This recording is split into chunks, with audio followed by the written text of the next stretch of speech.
ਜ਼ਿੰਦਗੀ ਦੇ ਵਿੱਚ ਸਫਲਤਾ ਦੀਆਂ ਕਈ ਕਹਾਣੀਆਂ ਹੁੰਦੀਆਂ ਨੇ। ਸਫਲਤਾ ਤੱਕ ਪਹੁੰਚਣ ਦੇ ਲਈ ਜੋ ਸਫ਼ਰ ਤੈਅ ਕੀਤਾ ਜਾਂਦਾ ਹੈ, ਉਸ ਸਫ਼ਰ ਨੂੰ ਵੀ ਹਮੇਸ਼ਾ ਆਪਣੇ ਜ਼ਿਹਨ ਦੇ ਵਿੱਚ ਜੋ ਲੋਕ ਯਾਦ ਰੱਖਦੇ ਨੇ ਅਤੇ ਸਫਲਤਾ ਦੇ ਮੁਕਾਮ ਦੇ ਉੱਤੇ ਪਹੁੰਚ ਕੇ ਜਿਸ ਵੇਲੇ ਉਸ ਮੁਕਾਮ ਨੂੰ ਅਸੀਂ ਬਣਾ ਕੇ ਰੱਖਾਂਗੇ, ਉਹ ਵੀ ਸਾਡੀ ਇੱਕ ਕੜੀ ਪ੍ਰੀਖਿਆ ਹੁੰਦੀ ਹੈ। ਸਤਿ ਸ਼੍ਰੀ ਅਕਾਲ, ਮੇਰਾ ਨਾਮ ਅਮਨਪ੍ਰੀਤ ਸਿੰਘ। ਤੁਹਾਨੂੰ ਜਾਣਕਾਰੀ ਦੇ ਰਹੇ ਹਾਂ ਕਿ ਪੰਜਾਬ ਦੀ ਧਰਤੀ ਤੋਂ, ਸ਼ਹਿਰ ਅੰਮ੍ਰਿਤਸਰ ਤੋਂ ਜਨਮਿਆ ਵਿਕਾਸ ਖੰਨਾ ਭਾਵੇਂ ਹੀ ਅੱਜ ਦੁਨੀਆ ਭਰ ਦੇ ਵਿੱਚ ਸ਼ੈਫ ਦੇ ਤੌਰ ਦੇ ਉੱਤੇ, ਮਾਸਟਰ ਸ਼ੈਫ ਦੇ ਤੌਰ ਦੇ ਉੱਤੇ ਜਾਣਿਆ ਜਾਂਦਾ ਹੈ, ਨਾਮ ਕਾਫੀ ਸਤਿਕਾਰ ਦੇ ਨਾਲ ਲਿੱਤਾ ਜਾਂਦਾ ਹੈ ਇਸ ਪੂਰੇ ਖਿੱਤੇ ਦੇ ਵਿੱਚ। ਲੇਕਿਨ ਜਿਸ ਵੇਲੇ BBC ਦੇ ਨਾਲ ਗੱਲਬਾਤ ਕਰਦਿਆਂ ਹੋਇਆਂ ਆਪਣੇ ਵਿਚਾਰ ਸਾਂਝੇ ਕੀਤੇ ਵਿਕਾਸ ਖੰਨਾ ਨੇ ਅਤੇ ਉਹਨਾਂ ਵਿਚਾਰਾਂ ਦੇ ਵਿੱਚ ਸਾਫ਼ ਰੂਪ ਦੇ ਵਿੱਚ ਵਿਕਾਸ ਖੰਨਾ ਨੇ ਇਹ ਗੱਲ ਕਹੀ ਕਿ ਕਦੇ ਵੀ ਸੈਂਸ ਆਫ ਹੰਗਰ ਅੰਮ੍ਰਿਤਸਰ ਦੇ ਵਿੱਚ ਨਾ ਉਸਨੇ ਫੀਲ ਕੀਤਾ, ਨਾ ਕਦੇ ਵੇਖਿਆ। ਲੇਕਿਨ ਹਾਂ, ਸਫਲਤਾ ਦੇ ਮੁਕਾਮ ਤੱਕ ਪਹੁੰਚਣ ਦੇ ਲਈ ਜੋ ਸਫ਼ਰ ਸ਼ੁਰੂ ਕੀਤਾ, ਭਾਵੇਂ ਦੂਸਰੇ ਕਿਸੇ ਧਰਤੀ ਤੋਂ, ਅਮਰੀਕਾ ਤੋਂ, ਨਿਊਯਾਰਕ ਤੋਂ, ਤਾਂ ਉਸ ਵੇਲੇ ਸੈਂਸ ਆਫ ਹੰਗਰ ਮਹਿਸੂਸ ਵੀ ਕੀਤਾ ਅਤੇ ਵੇਖਿਆ ਵੀ ਕਿ ਸਟਰਗਲ ਜਿਸ ਵੇਲੇ ਹੁੰਦੀ ਹੈ ਉਸ ਵੇਲੇ ਕਿਸ ਤਰੀਕੇ ਦੇ ਨਾਲ ਸ਼ੁਰੂਆਤ ਹੁੰਦੀ ਹੈ। ਬਹਿਰਾਲ BBC ਦੇ ਵਿੱਚ BBC ਦੇ ਐਂਕਰ ਦੇ ਵੱਲੋਂ ਜਿਸ ਵੇਲੇ ਸਵਾਲ ਕੀਤਾ ਗਿਆ, ਉਸ ਐਂਕਰ ਦੇ ਸਵਾਲ ਦੇ ਵਿੱਚ ਨਜ਼ਰ ਆ ਰਿਹਾ ਸੀ ਕਿ ਹਾਂ, ਸਖਤ ਸਵਾਲ ਹੈ। ਇਸ ਪੂਰੇ ਮੁੱਦੇ ਨੂੰ ਲੈ ਕੇ ਟਰੋਲ ਕਰਦੇ ਹੋਏ ਵੀ ਕਈ ਲੋਕਾਂ ਨੇ ਐਂਕਰ ਦੇ ਉੱਤੇ ਕੁਝ ਚੀਜ਼ਾਂ ਕਹੀਆਂ, ਉਸ ਦੇ ਬਾਰੇ ਵੀ ਜਾਣਕਾਰੀ ਦੇਵਾਂਗੇ। ਲੇਕਿਨ ਹਾਂ, ਇਹ ਗੱਲ ਸੱਚੀ ਹੈ ਕਿ ਅੰਮ੍ਰਿਤਸਰ ਇੱਕ ਸ਼ਹਿਰ ਜਿੱਥੇ ਨਤਮਸਤਕ ਹੋਣ ਦੇ ਲਈ ਦਰਬਾਰ ਸਾਹਿਬ ਵਿਖੇ ਲੱਖਾਂ ਹਜ਼ਾਰਾਂ ਗਿਣਤੀ ਦੇ ਵਿੱਚ ਸ਼ਰਧਾਲੂ ਪਹੁੰਚਦੇ ਨੇ, ਨਤਮਸਤਕ ਹੁੰਦੇ ਨੇ ਅਤੇ ਉਸੇ ਗੁਰੂ ਕੇ ਲੰਗਰ ਦੇ ਵਿੱਚੋਂ ਕਈ ਅਜਿਹੇ ਲੋਕ ਵੀ ਨੇ ਜੋ ਅੰਮ੍ਰਿਤਸਰ ਦੇ ਵਿੱਚ ਰਹਿੰਦੇ ਨੇ, ਕੰਮ ਕਰਦੇ ਨੇ ਅਤੇ ਜਿਸ ਵੇਲੇ ਦੋ ਰੋਟੀ ਦਾ ਕੋਈ ਆਪਣਾ ਇੰਤਜ਼ਾਮ ਨਾ ਕਰ ਸਕੇ, ਉਹ ਇਸੇ ਗੁਰੂ ਕੇ ਲੰਗਰ ਦੇ ਵਿੱਚੋਂ ਤ੍ਰਿਪਤ ਹੋ ਕੇ ਘਰ ਨੂੰ ਵਾਪਸ ਜਾਂਦਾ ਹੈ ਅਤੇ ਅਗਲੇ ਦਿਨ ਕੰਮ ਤੇ ਜਾਂਦਾ ਹੈ। ਗੁਰੂ ਦੇ ਲੰਗਰ ਦੀ ਜਿਸ ਵੇਲੇ ਅਸੀਂ ਸਿਫਤ ਕਰਦੇ ਹਾਂ, ਅੱਜ ਕਰੋਨਾ ਵਾਇਰਸ ਦੇ ਸਮੇਂ ਦੇ ਵਿੱਚ ਹਰ ਇੱਕ ਦੇਸ਼ ਦੇ ਵਿੱਚ ਬੈਠੇ ਸਿੱਖ ਨੇ ਆਪਣੀ ਹੈਸੀਅਤ ਦੇ ਮੁਤਾਬਕ, ਆਪਣੀ ਹਿੰਮਤ ਦੇ ਮੁਤਾਬਕ ਸੇਵਾਵਾਂ ਕੀਤੀਆਂ। ਪੰਜਾਬੀਆਂ ਨੇ ਸੇਵਾਵਾਂ ਕੀਤੀਆਂ। ਉਹਨਾਂ ਪੰਜਾਬੀਆਂ ਦੇ ਵਿੱਚੋਂ ਹੀ ਇੱਕ ਪੰਜਾਬੀ ਵਿਕਾਸ ਖੰਨਾ ਵੀ ਨੇ, ਜਿਨ੍ਹਾਂ ਨੇ ਆਪਣੇ ਵੱਲੋਂ ਸੇਵਾਵਾਂ ਤਾਂ ਕੀਤੀਆਂ ਹੀ, ਲੇਕਿਨ ਜਾਣਕਾਰੀ ਵੀ ਦਿੱਤੀ। ਪਹਿਲੇ ਸੁਣਦੇ ਹਾਂ ਕੀ ਕੁਝ ਕਿਹਾ ਵਿਕਾਸ ਖੰਨਾ ਨੇ ਅਤੇ ਉਸ ਤੋਂ ਬਾਅਦ ਅੱਗੇ ਗੱਲ ਕਰਾਂਗੇ। So I just used the power of my Twitter account. I went on Twitter and I asked people if anybody go and check in your neighborhoods, if anyone in the orphanages, old age home or leprosy centers, if they need any dry ration. Because I have worked with those organizations for many years and I know that the kitchens do not run as an operation where they store too much of dry goods like rice, lentils, whole wheat flour, sugar, tea and all those things. And I realized much early on that there's going to be a huge crisis in that field of these organizations and especially community centers. And also for those thousands and thousands of migrant workers who were returning to their home villages across India, of course. I mean, these days you're famous. You've cooked for the Obamas, you've been on TV shows with Gordon Ramsay, but it wasn't always that way, was it? You're not from a rich family, so I dare say you understand how precarious it can be in India. I understand, but my sense of hunger didn't come from India so much because I was born and raised in Amritsar and we have a huge community kitchen where everyone gets fed. The entire city can eat there. But my sense of hunger came from New York when I was struggling here from the very bottom. And you know, it's not easy rising as a brown kid who came to America with a dream of winning a Michelin star. I think my aspirations are too high or crazy. My sense of hunger came from New York when I used to be at Grand Central or sleeping around. And this is when post 9/11 was also happening. It was not easy for us to get jobs. So I realized that my sense came from living in America of hunger more than in India. ਵਿਚਾਰ ਸੁਣੇ ਤੁਸੀਂ ਵਿਕਾਸ ਖੰਨਾ ਦੇ। ਇਸ ਤੋਂ ਇਲਾਵਾ Twitter ਦੇ ਉੱਤੇ ਕਈ ਲੋਕਾਂ ਨੇ ਆਪਣੀ ਰਾਏ ਵੀ ਸ਼ੇਅਰ ਕੀਤੀ ਅਤੇ ਵਿਕਾਸ ਖੰਨਾ ਦੇ ਇਸ ਹੌਸਲੇ ਦੀ ਤਾਰੀਫ ਵੀ ਕੀਤੀ।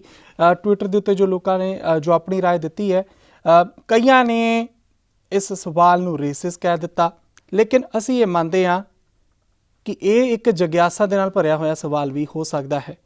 ਕਿਸੇ ਨੇ ਵਿਕਾਸ ਖੰਨਾ ਦੇ ਲਈ ਤਾਲੀਆਂ ਵਜਾਉਣ ਨੂੰ ਕਿਹਾ ਅਤੇ ਕਈ ਨੇ ਨਿਰਾਸ਼ਾ ਵੀ ਜ਼ਾਹਿਰ ਕੀਤੀ।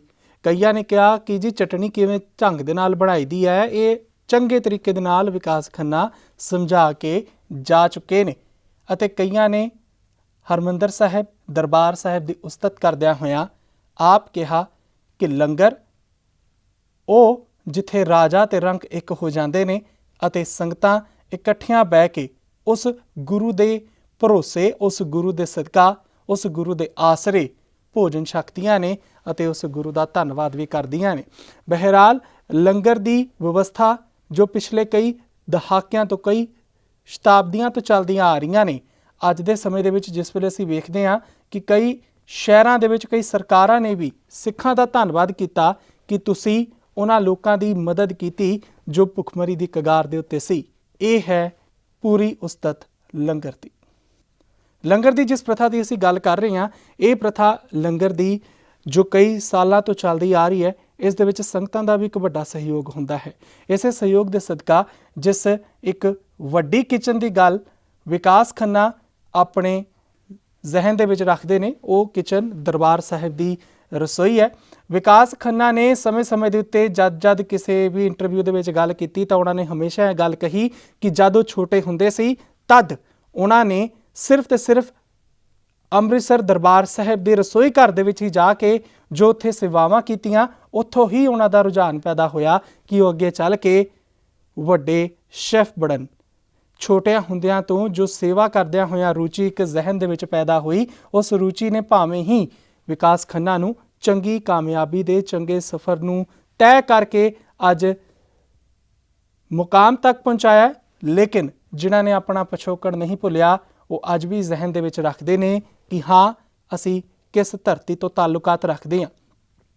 ਭਾਵੇਂ ਜਿਸ ਵੇਲੇ ਅਸੀਂ ਇਸ ਸਵਾਲ ਦੀ ਡੂੰਘਾਈ ਦੇ ਵੱਲ ਜਾਈਏ, ਜੋ ਸਵਾਲ ਇੱਕ ਪ੍ਰੈਜ਼ੈਂਟਰ ਦੇ ਵੱਲੋਂ ਕੀਤਾ ਗਿਆ, ਅਸੀਂ ਇਸ ਸਵਾਲ ਨੂੰ ਬਿਲਕੁਲ ਠੀਕ ਕਵਾਂਗੇ, ਜਗਿਆਸਾ ਦੇ ਨਾਲ ਭਰਿਆ ਹੋਇਆ ਇਹ ਸਵਾਲ ਹੋ ਸਕਦਾ ਹੈ, ਲੇਕਿਨ ਲੋਕਾਂ ਦੀ ਵੱਖੋ ਵੱਖਰੀ ਰਾਏ ਇਸ ਪੂਰੇ ਮੁੱਦੇ ਦੇ ਉੱਤੇ ਜੋ ਨਜ਼ਰ ਆ ਰਹੀ ਸੀ ਉਹ ਵੀ ਅਸੀਂ ਤੁਹਾਨੂੰ ਦੱਸੀਆਂ।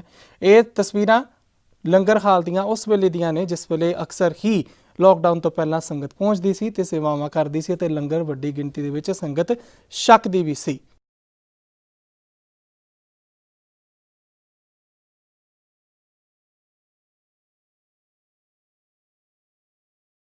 ਇਹ ਜੋ ਅਸੀਂ ਆਡੀਓ ਤੁਹਾਨੂੰ ਦਿਖਾਇਆ, ਇਹ ਆਪਣੇ ਇੱਕ ਇੰਟਰਵਿਊ ਦੇ ਦੌਰਾਨ, ਆਪਣੇ ਗੱਲਬਾਤ ਦੇ ਦੌਰਾਨ ਜੋ ਵਿਕਾਸ ਖੰਨਾ ਨੇ ਆਪਣੇ ਵਿਚਾਰ ਸਾਂਝੇ ਕੀਤੇ। ਇਹ ਤਕਰੀਬਨ ਜੂਨ ਦੇ ਮਿਡ ਹਫਤੇ ਦੇ ਵਿਚਾਲੇ ਇਹ ਵੀਡੀਓ ਆਮ ਰੂਪ ਦੇ ਵਿੱਚ ਵੇਖੀ ਜਾਣੀ ਸ਼ੁਰੂ ਹੋਈ ਸੀ YouTube ਦੇ ਉੱਤੇ, ਤੇ ਜਿਸ ਦੇ ਵਿੱਚ ਉਹਨਾਂ ਨੇ ਆਪ ਕਿਹਾ ਕਿ ਜੋ ਭੁੱਖਮਰੀ ਉਹਨਾਂ ਨੇ ਨਿਊਯਾਰਕ ਦੇ ਵਿੱਚ ਵੇਖੀ ਸੀ, ਅਜਿਹੀ ਭੁੱਖਮਰੀ ਉਹਨਾਂ ਨੇ ਪਹਿਲਾਂ ਕਦੇ ਵੀ ਵੇਖੀ ਨਹੀਂ, ਭਾਵੇਂ ਕਿ ਉਹ ਜਿਸ ਵੇਲੇ ਅੰਮ੍ਰਿਤਸਰ ਦੇ ਵਿੱਚ ਵੀ ਸੀਗੇ। ਇਸ ਪੂਰੇ ਮੁੱਦੇ ਦੇ ਉੱਤੇ ਜੋ ਕੁਝ ਲੋਕਾਂ ਨੇ ਆਪਣੇ ਕਮੈਂਟਸ ਦਿੱਤੇ ਨੇ, ਕਮੈਂਟਸ ਜੋ ਆਪਣੇ ਸੋਸ਼ਲ ਮੀਡੀਆ ਦੇ ਉੱਤੇ, ਉਸ ਦੇ ਵਿੱਚ ਵੇਖਿਆ ਗਿਆ ਕਿ ਲੋਕਾਂ ਨੇ ਟਾਰਗੇਟ ਕੀਤਾ ਕਿਸੇ ਪ੍ਰੈਜ਼ੈਂਟਰ ਨੂੰ, ਜਿਸ ਦੇ ਵਿੱਚ ਉਸਨੂੰ ਰੇਸਿਸਟ ਵੀ ਕਹਿ ਦਿੱਤਾ ਗਿਆ। ਲੇਕਿਨ ਇਸ ਪੂਰੀ ਕਹਾਣੀ ਦੇ ਵਿੱਚ ਇਹੀ ਚੀਜ਼ ਨਿਕਲ ਕੇ ਸਾਹਮਣੇ ਆਉਂਦੀ ਹੈ ਕਿ ਅੱਜ ਦੇ ਸਮੇਂ ਦੇ ਵਿੱਚ ਵੀ BBC ਨੂੰ ਅੱਜ ਵੀ ਅਸੀਂ ਇਹ ਦੱਸਦੇ ਹਾਂ ਕਿ ਦੱਸਣਾ ਪੈ ਵੀ ਰਿਹਾ ਕਿ ਦਰਬਾਰ ਸਾਹਿਬ ਦੇ ਲੰਗਰ ਦੀ ਮਹੱਤਤਾ ਕੀ ਹੈ, ਇਸ ਦੇ ਨਾਲ ਜੁੜੇ ਹੋਏ ਰੂਹਾਨੀਅਤ ਕੀ ਹੈ, ਇਸ ਦੇ ਨਾਲ ਜੁੜਿਆ ਹੋਇਆ ਵਿਸ਼ਵਾਸ ਕੀ ਹੈ। ਧੰਨਵਾਦ। Thousands and thousands of migrant workers who were returning to their home villages across India, of course. I mean, these days you're famous. You've cooked for the Obamas, you've been on TV shows with Gordon Ramsay, but it wasn't always that way, was it? You're not from a rich family, so I dare say you understand how precarious it can be in India. I understand, but my sense of hunger didn't come from India so much, because I was born and raised in Amritsar, and we have a huge community kitchen where everyone gets fed. The entire city can eat there. But my sense of hunger came from New York, when I was struggling here from the very bottom. And you know, it's not easy rising as a brown kid who came to America with a dream of winning a Michelin star. I think my aspirations are too high or crazy. My sense of hunger came from New York, when I used to be at Grand Central or sleeping around. And this is when post 9/11 was also happening. It was not easy for us to get jobs. So I realized that my sense came from living in America of hunger more than in India.